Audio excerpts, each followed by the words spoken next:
شاگرد میپرسد از استادش که استاد عزیزم چرا الله دیده نمیشه؟ استاد به شاگردش میگه، پیش روی شاگردش استاد میشه که مرا میبینی؟ میگه بله. میره باز پشت سر شاگرد خود استاد میشه که حالی هم مرا میبینی؟ میگه نه. میگه حتما تو هم با الله پشت کردی که الله را نمیبینی.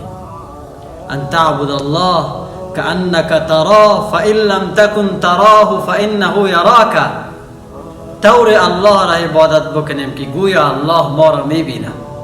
اگر ما و شما توان دیدن نداریم پس زیر متیقن باشیم، 100% متیقن باشیم که ما و شما را الله میبینه.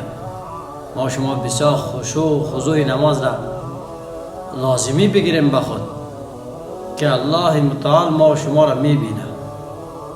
کسی که دعا میکند نظر خدا بر اوست، خدا بر او نظر میکند، خدا بر او مینگرد، خدا بر او رحمت میکند.